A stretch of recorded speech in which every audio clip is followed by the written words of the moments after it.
लोकवृत्त मराठी, लोकशाहीचा खरा आवाज. सीजेपीच्या कोअर कमिटीची बैठक संपल्यानंतर संस्थापक अभिजित दिपके यांनी माध्यमांशी संवाद साधत पक्षाच्या पुढील वाटचालीची रूपरेषा जाहीर केली. यावेळी त्यांनी क्या बोलती पब्लिक हे राष्ट्रव्यापी मोहीम सुरू करण्याची घोषणा केली आहे.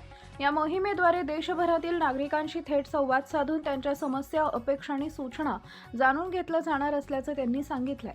युवकांचं शिक्षण, वाढती बेरोजगारी आणि महागड्या शिक्षणामुळे पालकांवर पडणारा आर्थिक भार हे सीजेपीच्या आंदोलनाचे प्रमुख मुद्दे असतील असं त्यांनी स्पष्ट केलंय. देशातील शिक्षण व्यवस्था सर्वसामान्यांना परवडणारी आणि गुणवत्तापूर्ण व्हावी यासाठी व्यापक जन आंदोलन उभारण्याचा निर्धार दिपके यांनी व्यक्त केलाय.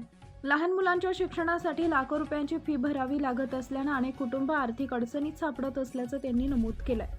तसेच न्यायव्यवस्था आणि माध्यमांवरील जनतेचा विश्वास कमी होत असल्याची खंत व्यक्त करत धर्मेंद्र प्रधान यांच्या राजीनाम्याची मागणी पूर्ण होणं हे आंदोलनाचं मोठं यश असल्याचा दावा त्यांनी केला. देशातील भीतीचं वातावरण कमी होत असून नागरिक आता रस्त्यावर उतरून प्रश्न विचारू लागले. आम्ही महापुरुषांच्या विचारांवर चालत लोकांचा आवाज देशभर पोहोचवण्याचं काम करू, असंही अभिजित दिपके म्हणाले. सीजेपी राजकीय पक्ष स्थापन करणार का या प्रश्नावर दिपके यांनी स्पष्ट केलंय की देशाला सध्या आणखी एका राजकीय पक्षाची गरज नसून एका भक्कम दबाव गटाची गरज आहे. आम्ही राजकीय पक्ष स्थापन करणार नाही तर प्रेशर ग्रुप म्हणूनच यापुढे काम करू. या देशाच्या तरुणांनी ते करून दाखवलं जे कोणालाही जमलं नाही. मागच्या 12 वर्षात जी सरकार 12 वर्षापासून म्हणत होती की या सरकारमध्ये राजीनामे होत नाही, सरकारमध्ये इस्तीफे नाही होते, या देशाच्या जनजीनी त्या सरकारकडून राजीनामा घेऊन दाखवला. आणि नुसता घेऊनच नाही दाखवला, सरकारला झुकवलंय, भाग पाडले राजीनामा देण्यावर. आणि ज्या सरकारपासून लोक इतक्या वर्ष घाबरलेली होती, बरेचसे लोक म्हणतात धर्मेंद्र प्रधान यांचा राजीनामा ही आमच्या आंदोलनातली सगळ्यात मोठा विजय होता. आम्हाला असं वाटतं की आमचा जो सगळ्यात मोठा विजय होता किंवा जेनझीचा जो सगळ्यात मोठा विजय होता तो फक्त राजीनामा नव्हता. या देशात जी भीती निर्माण करून ठेवली होती, दडपशाही निर्माण करून ठेवली होती या सरकारने मागच्या 10-12 वर्षात, ती भीती आता देशाच्या नागरिकातून संपलेली आहे. त्यांच्या मनातून ती भीती संपलेली आहे. आता देशाचे नागरिक रस्त्यावर येतील.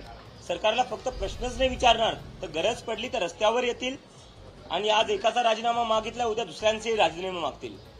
तर जी भीती संपवली आहे लोकांच्या मनातली, ती या आंदोलनाची सगळ्यात मोठी अचीवमेंट आहे, सगळ्यात मोठी सक्सेस आहे.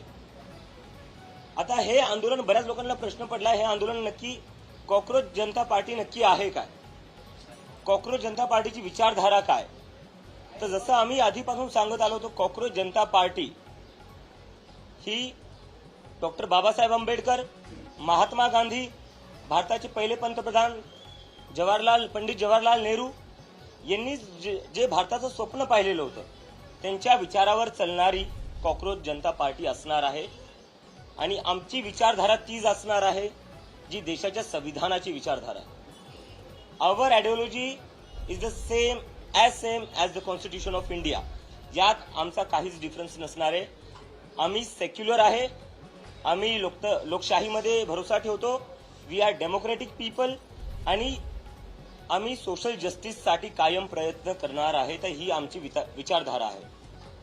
आणि आता दुसरा जो मोठा प्रश्न पडलाय लोकांना, पुढे काय कॉक्रोच जनता पार्टीचं, पुढे कॉक्रोच जनता पार्टी काय करणार आहे? तर त्यावर आम्ही जे मागच्या 2 दिवसात चर्चा केली, त्याच्यानंतर आम्ही असं ठरवलं की येणाऱ्या सप्टेंबर महिन्यात कॉक्रोच जनता पार्टी एक नेशन वाईड कॅम्पेन करेल.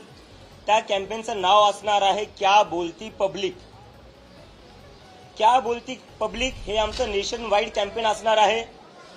या कॅम्पेन मधून आम्ही देशभरात दौरा करणार आहे. आम्ही लोकांकडून समजून घेणार आहे त्यांच्या समस्या काय आहे, त्यांच्या अपेक्षा काय आहे. कारण की या आंदोलनातून आम्हाला जी एक गोष्ट शिकायला भेटली ती ही शिकायला भेटली की सध्या जितके काही पक्ष आहेत, जितके काही लोक सरकारमध्ये बसलेले आहेत, ते कुठं ना कुठं आता लोकांपासून डिस्कनेक्टेड झालेले, लोकांचं डिस्कनेक्टेड नाही, ऐकायलाही तयार नाहीये.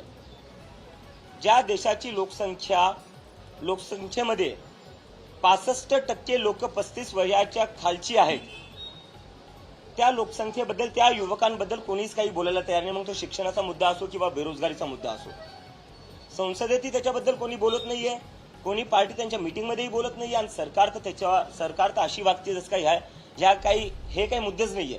सरकारला फक्त एकच मुद्दा दिसतो, तो म्हणजे हिंदू मुसलमानचा. महत्त्वाच्या बातम्या पाहण्यासाठी आमच्या लोकवृत्त मराठी न्यूज चॅनलला यूट्यूबवर सबस्क्राईब करा आणि बेल आयकॉन प्रेस करा.